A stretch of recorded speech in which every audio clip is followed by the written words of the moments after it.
So does the English in these verses, you, your, does it indicate plural or singular? What's the second person doing? That's kind of the question that we want to ask. Now, before we throw up slide 29, let me read something for you, in case you guys might wonder where I'm getting some of this. I mean, I figured this out when I was studying Hebrew, but it's kind of nice to see it in other resources. This is the Hirsch Chumash. It's a rabbinic commentary, non-messianic, but still chock full of a lot of good Hebrew nuggets that you ordinarily wouldn't get if you didn't have a Hebrew resource, either in the way of a rabbi as a friend or even just someone else. On the commentary to this particular verse that we're reading about, Hirsch makes this comment. He says, wherever the form of address alternates between singular and plural, as in the beginning of chapter 6 of Deuteronomy, like we started out with, the plural form addresses the nation in the plurality of its individual members, whereas the singular form addresses the nation as a whole. Now, I can agree with that, where you'll have a word that says you, and like in English we say you, as in you all. So I'm addressing the group of you. But then at the same time, English allows for you, one person. Or in the South we say y'all, right? So the duty to observe, notice what Hirsch talks about. The duty to observe Torah devolves upon every individual, in essence, upon the nation in the plurality of its members. The commandments must be observed by everyone, not just by official representatives of the nation. In the view of divine truth, a nation that officially professes loyalty to the Torah, but whose individual members deny this loyalty by their personal conduct, is an intolerable absurdity. In other words, let me just paraphrase so I can cut to the chase here. Hirsch is trying to bring out the fact that God envisioned a covenant with a group of people in which each individual member had the divine privilege and responsibility of walking in the commandments that were given to the group as a whole. So God didn't really envision that, okay, the leaders have to keep the commandments because they're leaders, but the rest of you can slide. Or you can gather in your meetings, but only the leaders have to pay attention, but everyone else can just sleep. God didn't envision that. So now let's bring up slide 29 and see this.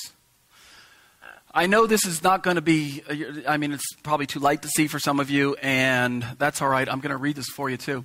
So now we've got the Shema again showing up. Shema Yisrael Adonai Eloheinu Adonai Echad. There's our new at the very end. Eloheinu, the Lord our God. Group of people. But here's what's really neat now. This line right here is inserted because I pulled this straight from a website, a rabbinic website. If you're praying the prayers, you would insert this, Baruch Shem Kavod Malchuto Le'olam Vayed. Blessed is the name of his glorious kingdom forever. But it's not actually in the Torah. It's just a comment to instructions of what to do if you're praying this. Look at this here, though. This is the rest of the passage. This is 5 through 9 that we just read earlier about and you're to love the Lord your God with all your heart, with all your being, with all your resources. These words which I'm ordering you today be on your heart. And I'm reading it from David Stern's version. Teach them carefully. You don't have to go back to the slide. You're to teach them carefully to your children. Talk about them when you're at home. And I underlined all those yous. But now let's see what they are. So this says, what I want you to listen for, it's actually a little Hebrew lesson. The end of the word for the Hebrew suffix is echa or echem. And Hebrew is what we call male presumptive. So if you have a mixed group, when the speaker is speaking to the group, if there are males and females, the pronouns go into the masculine. Even if there's one male in the group. You could have 99 females and one male, and the guy speaking is going to use the masculine suffix, echem. So that's what happens if it were a group, echem, the end. Whatever, like your house chem, your car chem, your book chem, your table chem, your whatever, your something chem. But when it's singular, it's echa, using the masculine. So it's you, as if I was pointing to one guy.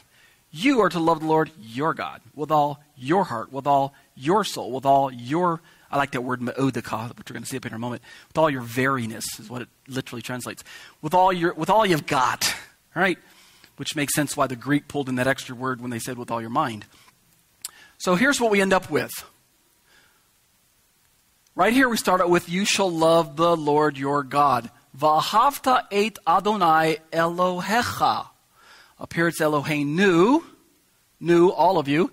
But down here, this little letter plus that little T underneath it is the Cha. This is you individually. Now, I understand it's male presumptive, but context. It's individuals now. You are the Lord, love the Lord your God, not you group. Now, I know it is a group, but now God's singling out the individuals. He wants us to realize that his relationship with us is not just on a corporate level, it is on an individual level. You've got to love the Lord, your personal God. Don't just say, my parents' religion, the God of my fathers, the God. He is your God. V'ahavta et Adonai Elohecha b'chol levavcha u'v'chol nafshecha u'v'chol me'odecha. That word right there, all your veriness. Me'odecha. You are to love the Lord your God with all your heart, with all your soul, with all your strength. V'hayai hadrim ha'eleh asher anochi metzavcha hayom al levavecha. I want you to listen for the chaz. V'shinan tam levanecha v'debarta bam b'shibteka b'veteka uv'lekteka v'derek uv'shachbeka uv'chumecha ukshartam leot al yadeka v'hayu letotafot bein enecha uchtavtam al mezuzot beteka uvish arecha. There's a lot of echaz in there, about 16 or so to be exact. What's God saying to us? All those yous that you saw in the other one, these words which I'm ordering you today, they're to be on your heart. You're to teach them to your children. You are to talk about them when you sit at home. Not just the group, individuals. You've got to embrace God on a personal level. We talk about changing the nation, change the world. Mark and I resonate on this. He and I were chatting this morning, and I told him, I said, man, you've been preaching, you're talking about we need to go out and we need to be world changers. But how can we change the world if we can't change the nation? How can we change the nation if we can't change the community? How can we change the community if we can't change our families? How can we change the families if we can't change ourselves? You have got to change. You have got to embrace Yeshua personally. You have got to fall in love with him all over again.